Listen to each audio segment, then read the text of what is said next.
Assalamualaikum warahmatullahi wabarakatuh. Pada pertemuan kali ini kami akan menjelaskan tentang materi CPU atau Central Processing Unit. Saya sendiri selaku Nurse Dwi Saputra sebagai moderator dan pembaca materi sebagai Alfi Alimah Siregar dengan dosen mata kuliah Media Pendidikan Daerah Diligiman Slamet MT.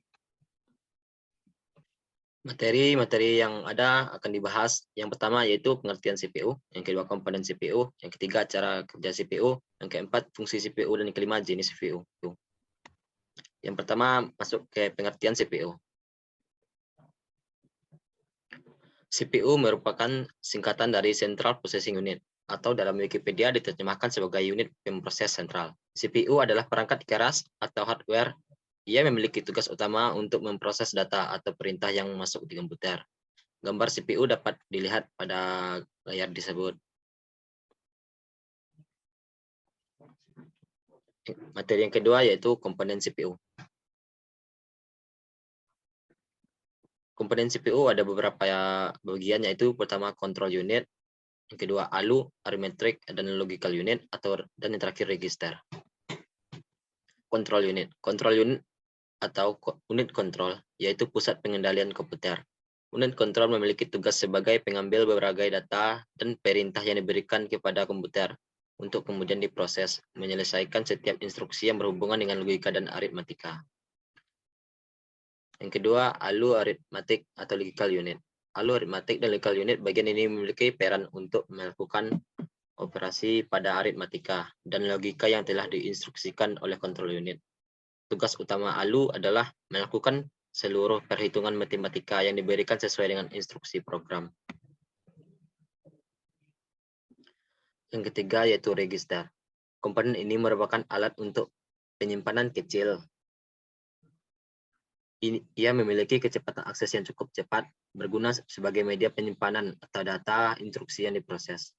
Penyimpanan data yang dilakukan hanya bersifat sementara, yaitu hanya disimpan saat proses pengolahan terjadi. Setelah itu penyimpanan akan hilang dengan sendirinya. Materi yang ketiga berikut adalah cara kerja CPU. Nah, baiklah, bisa dilihat pada gambar dari komponen CPU. Yang pertama yaitu begini, ketika ada data atau instruksi yang masuk ke komputer, atau perintah tersebut akan diletakkan di RAM. Jika yang masuk berupa instruksi, maka akan dialirkan ditabung di unit kontrol dalam program storage. Sementara itu, jika berupa data, maka akan ditampung di working storage. Yang kedua, selanjutnya tergantung bagian register. Jika register telah siap menerima data atau instruksi yang masuk untuk dieksekusi, maka unit kontrol akan mengambil instruksi yang ada dalam program storage untuk diteruskan ke instruction register. Selanjutnya, CPU akan mengelola berdasarkan jenis perintah yang masuk. Jika berdasarkan instruksi perintah yang masuk berjenis aritmatika dan logika, maka komponen ALU yang akan mengambil alih. Kemudian melakukan pengejaran berdasarkan instruksi yang ditetapkan. Sementara jika hasil pengerjaan dari sebuah perintah telah selesai, maka unit kontrol akan mengambil hasil pengolahan dari working storage dan diteruskan ke output storage. Dan yang terakhir baru setelah itu hasil pengolahan yang berada di output storage akan ditampilkan oleh output device. Hasilnya bisa kamu lihat di komputer kamu sesuai dengan perintah yang kamu berikan. Selanjutnya akan dijelaskan oleh Alfi. Kepada Alfi dipersilakan. Baiklah, di sini saya akan menjelaskan tentang fungsi CPU. Sebagai otak atau komponen utama sebuah komputer, jelas CPU memiliki fungsi yang sangat penting. Dari sekian banyak fungsinya, di sini saya akan menjelaskan beberapa di antaranya. Yang pertama yaitu fetching, atau bisa diterjemahkan sebagai proses pengambilan atau pemanggilan data di dalam komputer. Jadi ketika sebuah program dijalankan atau perintah diberikan, data yang berada di dalam CPU atau prosesor akan muncul atau merespon perintah atau instruksi tersebut. Biar tidak salah datanya, maka CPU menyimpan data berdasarkan alamat tertentu. Yang kedua ada decoding. CPU juga berfungsi sebagai decoding atau suatu proses penerjemah yang diberikan oleh suatu program ke dalam bahasa yang bisa dimengerti oleh CPU. Jadi dalam sebuah sistem CPU, sebuah program yang dijalankan harus sesuai dengan kode-kode instruksi. Jika tidak, CPU tidak akan bisa menerjemahkan perintah yang diberikan. Perintah akan diterjemahkan CPU dan kode instruksi biner. Decoding prosesnya terjadi dalam CPU. Semua program yang berjalan di dalam sistem komputer harus berjalan melalui proses decoding terlebih dahulu agar bisa berjalan. Yang ketiga ada executing. CPU juga berfungsi sebagai executing atau pengeksekusi. Jadi, ketika suatu program komputer dijalankan, maka CPU akan melakukan kinerjanya dengan cara mengeksekusi perintah tersebut. Dalam artian, CPU akan melakukan perhitungan atau kalkulasi pada sebuah program atau perintah tersebut melalui ALU atau Arithmetical Logical Unit. ALU merupakan komponen CPU yang berperan dan bertanggung jawab pada semua proses yang melibatkan matematika dan logika di dalam komputer. Yang keempat yaitu storing. CPU juga berperan dan berfungsi sebagai penyimpan data atau storing. Jadi ketika seseorang menggunakan komputer, maka untuk bisa bekerja, komputer membutuhkan media penyimpanan baik, sementara maupun permanen, dan inilah fungsi CPU. Ketika data yang disimpan seseorang dibutuhkan dalam waktu cepat, maka CPU akan menyimpannya secara sementara di RAM. Sementara jika data yang akan disimpan bersifat permanen, maka CPU akan menyimpannya di hard disk.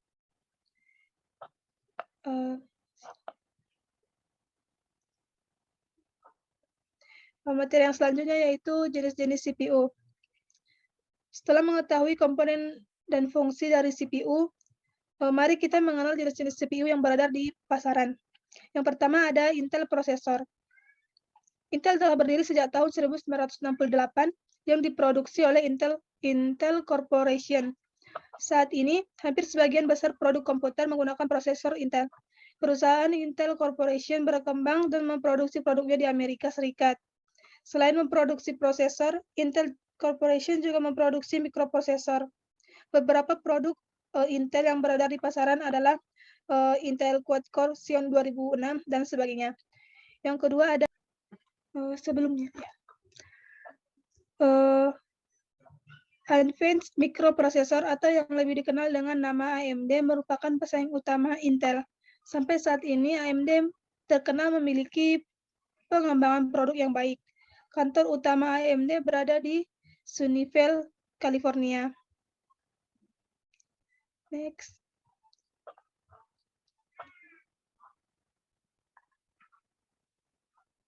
Yang ketiga ada ARM Processor. ARM Processor yang dikembangkan oleh perusahaan yang bermarkas di Cambridge, Inggris telah berdiri sejak 1990 dengan nama Advanced RISC Machines di bawah lisensi ARM Limited. Prosesor ini terus berkembang sebagai rajanya prosesor pada ponsel.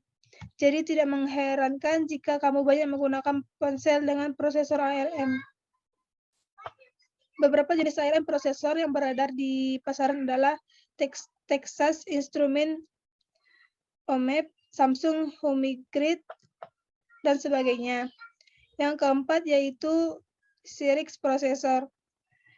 Cyrix adalah prosesor yang berkembang untuk mikroprosesor komputer. Pertama kali produk inilah hadir di tahun 1988 dengan pusat pengembangan berada di Texas. Produk yang beredar di pasaran adalah Cyrix MII 433GP dan sebagainya. Yang kelima, Apple Processor. Apple Computer Inc. yang lebih dikenal dengan nama Apple Inc., perusahaan multinasional ini banyak memproduksi beragam prosesor, dimulai dari tahap perancangan, research, dan juga penjualan produk. Pengembangan produknya dilakukan di Silicon Valley, Cupertino, California.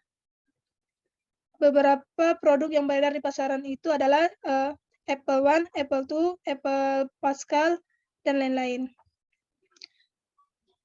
Kesimpulannya yaitu sebuah komputer digital terdiri dari sistem prosesor atau CPU, memori, dan input-output yang saling berhubungan. Ketiga elemen tersebut dihubungkan oleh suatu jalur yang disebut dengan bus.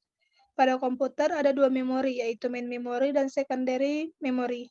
Pada main memory contohnya adalah ROM atau read-only memory dan RAM, random access memory. Ada beberapa jenis ROM yaitu ROM, EEPROM, dan EEPROM. Contoh dari RAM adalah SRAM, DRAM, SDRAM, DDR1, DDR2, dan lain-lain. Bagian utama dari CPU adalah control unit, arithmetic and logic unit atau ALU, dan register. Control unit bertugas mengatur dan mengendalikan semua device yang ada pada sistem komputer. ALU bertugas melakukan semua perhitungan aritmatika dan perbandingan logika, sedangkan register digunakan untuk menyimpan data dan instruksi yang diproses oleh CPU. Sekian dari saya kembalikan ke moderator.